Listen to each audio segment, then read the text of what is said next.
there was a sign. I had the letters and numbers correct, but I had them in the wrong orders. So that's one bag.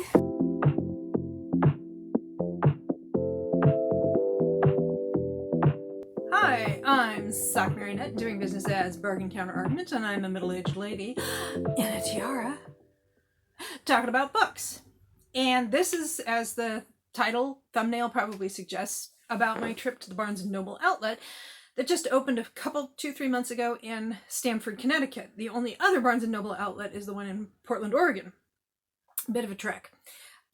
So I went down there to check it out, and I was going to do videos and all of this stuff. I had a little bit of an annoyance getting there. I got lost. That was totally on me. I turned left when I should have turned right.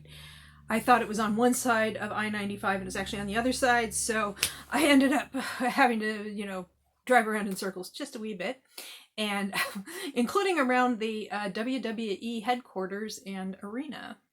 Yes.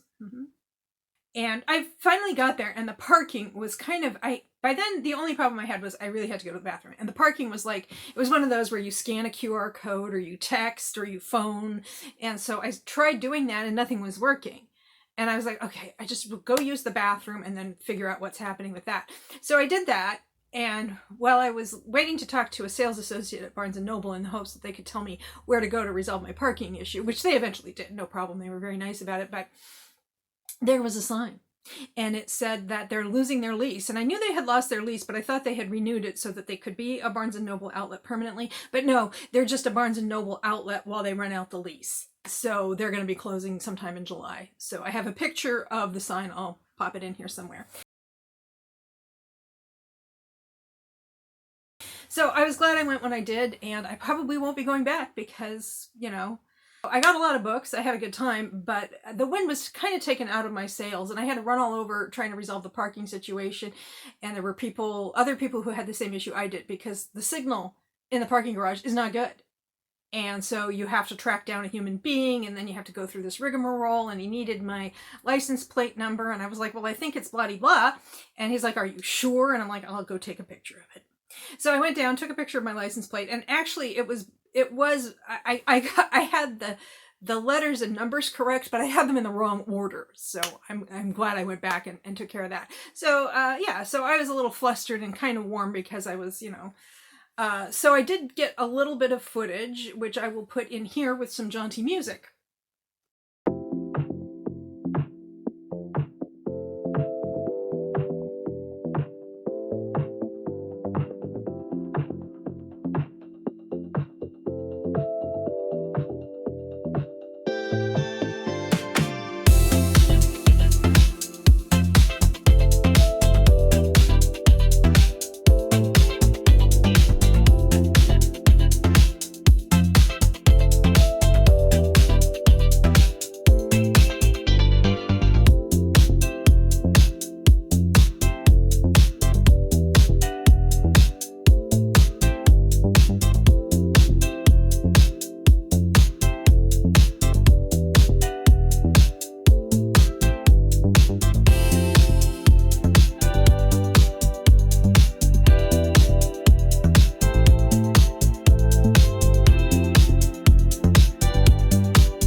Footage with the jaunty music. As you can see, there's a lot of free space in there because, again, they're just running out their lease. So, but now it's time to get to what I bought. Now, almost everything I got was 40% off. I think there might have been a couple of things that were 50% off. And I also got, somewhere in here, there are a couple of mass markets, and mass markets were $2 each. So let's see. I wish they'd had more that I wanted, but they had a lot just in the mass markets and the trade paperbacks and everything. They had a lot that were like the second or third book in a series, and I'm like, what the heck do I do with that? I mean, like a series, not an interconnected standalone, but like a series. So let's get to it. Yes, we're rolling up the sleeves. I'm wearing green today. This is kind of more of a fall winter blouse, but it is kind of gloomy outside, which is fine for spring. We get that. I don't mind it. I enjoy that. but it does have kind of a fall vibe until you walk out and smell spring rather than fall. And also, emerald, ooh, like the tiara, like the blouse, is the birthstone for May. So happy birthday to everybody who has a birthday in May. I know, yeah. So, and if you're participating in the Ever After-a-thon, happy May in general. I am not doing it this year. I had a really good time last year, but I also got a little stressed out right now. My head's just not in the right space to do that. But I can do this. So what do we have? I don't know. I was in a fugue state at Barnes & Noble. Haven't we all done that? And so I got Harvest of Sighs by Sierra Simone. Ooh, it was pretty. I think it was originally published under a different title, but The Genius and the Sunshine Girl. So this was, okay. Well, anyway, Nerds. This is the third book in a series. Yeah. Oh well, we'll see. I think I got another Sierra Simone book. So we'll see. Let's see. And this is, I recently found at a library store in South Wyndham. This is like Friends of the Library. They have a permanent store. It's a really nice library if you're in Connecticut. It's a very small library, but it's very nice. And they have this huge annex for selling books, which is also a museum for the guy whose house it was, because it's in a converted house. So if you live in the Connecticut area and you find yourself near South Wyndham, take a look. It's fun. Anyway, while I was there, I found these trade paperback Georgette Heyer books, and they were 50 cents each in mint condition, so I bought 21 of them. Do I like Georgette Heyer? I don't know.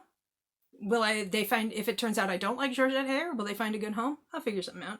So they had some Georgette Heyer books on sale at Barnes & Noble.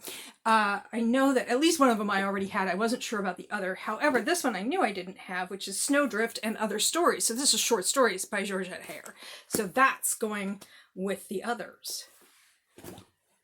And let's see, we also have The Cautious Traveler's Guide to the Wastelands by Sarah Brooks.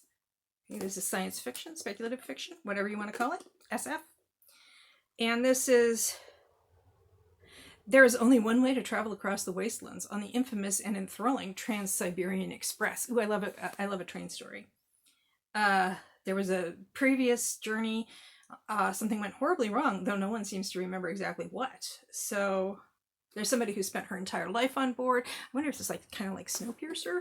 Anyway, so speculative fiction, science fiction, you choose. Illicit Temptations by Katie Robert. Includes Make Me Yours and Make Me Need. I think these were originally published by Harlequin Dare. I mean, this is a Harlequin Dare. This is just, I think these were part of the Harlequin Dare series, which I talked about in a bargain counter argument after hours that I did recently. I'll try to remember to put a link in the description. And so this is just a bind up of those. So then I have also by Katie Robert, Lovely Corruption, which was previously published as Undercover Attraction. And I think Beautiful Vengeance. Maybe, I almost bought Beautiful Vengeance and then I was like, maybe I have that because I know I have some of the books in this series already. I know I don't have this one. So I wasn't sure about the other one. So I put it back. And then, by Sierra Simone, we have Bitter Burn, which is the third book in Leoness. I have Salt Kiss Honey Cut. I wanted to have the complete trilogy, and I had found one of the books at a library sale for like $1, so I was happy about that. And I think somebody gave me the other one for Christmas as part of Secret Santa. So I have that, so now I have this one. So that's one bag. Okay, I rearranged things a little bit so that I don't have to keep editing out the top of my head as I reach down for books, or leave it in so you can see the top of my head as I reach down for books. It's not really riveting content. Okay, here are the two mass markets I got. We have Lorraine Heath. Ooh, this got bent a little bit. The Duchess Hunt by Lorraine Heath. I've enjoyed her work in the past. I haven't read this one. It's a kind of a max paperback, but it was on the mass markets because this is another book by Lorraine Heath. It's a little bit bigger than a mass market, but it's not quite a trade paperback, so it was $2. And then this one is also Lorraine Heath, Beyond Scandal and Desire. I like both these covers, but I really like this one. Very, very pretty. Very spring-like. Okay, now back to the trade paperbacks. Roland Rogers Isn't Dead Yet by Samantha Allen, the author of Patricia Wants to Cuddle. I don't think I read Patricia Wants to Cuddle. Anyway, this is queer romance, really. So, yeah, I like that. And, okay, here's an author I decided to kind of take a chance. I mean, I hope I like these books because there were a lot of them. I don't know what order these are in. I think they are a interconnected standalone series by Rebecca Raisin. Escape to Honeysuckle Hall. Birdie. Flora's Traveling Christmas Shop. The Little Venice Bookshop. And Rosie's Traveling Tea Shop. Mm-hmm. I hope I like them. Well, if I don't, they'll find a good home. Off Track by Esha Patel. Can Their Love Survive the Drive? So this is I don't know if this is stock or Formula One. It's Formula One. She's the first female racing driver in this century, and he is a future world champion. And he's not taking any rookie seriously, especially not a woman. And okay, I've read this book and I just saw it and I wanted my own copy because it was my favorite read of the year it came out, which I think was 2024. Let's see. Really, really like this. Yeah, 2024, and that is The Prospects by K.T. Hoffman. And I just really like this book. It's baseball romance and it's mostly AAA, which is, I think AAA is the last one. Yeah, AAA is the last one before you get into the Major League. And a little bit of Major League even. Spoilers. I really liked it. What we have is, we have this dude who is discovering things about his sexuality he did not know. And we have this dude who is a trans dude and plays professional baseball. It's really fun. I really, really liked this book. It had that baseball vibe. In fact, I should probably reread it now that the season is in progress. I probably should have bought a second copy for my sister because she probably would like it. She doesn't usually read romance, but I think she would enjoy that one. And then also Amy Lee. I read something by her recently and really liked it. So this is A Set on You. We're in the gym. So she's a curvy fitness influencer, and he's a firefighter. So they get into sort of hyper competitive about, I don't know, working out. Sure, you bet, why not? I read something else by her like recently, but it might have been a newer book because this one was published in 2022. She also wrote X's and O's. I don't think I read that, but I read something else by her lately. Don't know what it was. Oh, yes. Also lately, I did a buddy read with Alicia of Birdie and the Books Alicia. Link in the description. We buddy read Middlemarch, and we both really, really liked it. And now I think George Eliot might become my whole personality, so I grabbed this copy of Silas Marner. Also by Amy Lee, The Catch. When is this from? Almost done. Just this one. This is the penultimate, next to the last one. And this was from 2024. We have another influencer. She's a fashion influencer, and she goes to a rural fishing village on the east coast of Canada. The only thing scarier than nature itself, the burly and bearded B&B owner and fisherman Evan Whaler, who single-handedly disproves the theory that Canadians are nice. Nice is in scare quotes. You know something about Canadians is they're super polite, and I don't think people realize the extent to which they're being sarcastic. I love Canadians. I just do. Then we have two novels in one from the Billionaire Bachelors Club, Curve and Torn by Monica Murphy, whom I'm always getting confused with Julie Murphy. But Billionaire Bachelor Archer Bancroft is hot as sin and always gets what he wants.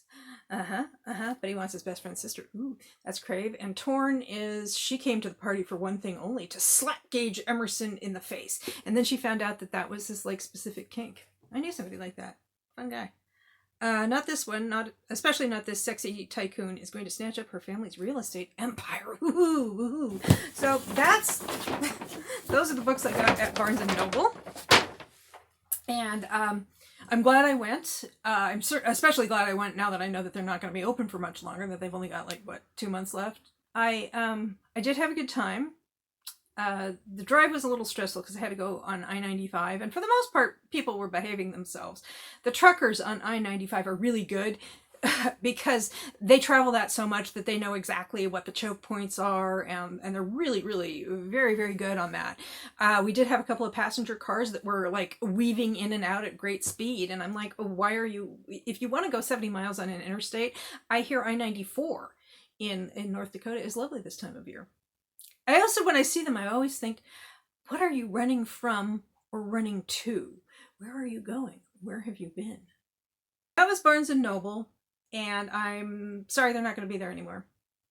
I wonder if they'll do that in other spaces where they're losing their lease, if they'll like do a thing where they convert them briefly to outlet stores. That would be kind of cool. Get on it, Barnes & Noble or Waterstones or whoever owns them now. Get on it. Okay, so thank you very much for your time. I hope you enjoyed this video. If you did, please like, comment, share, subscribe, or don't. I am not the boss of you. And I hope you have a good day or night.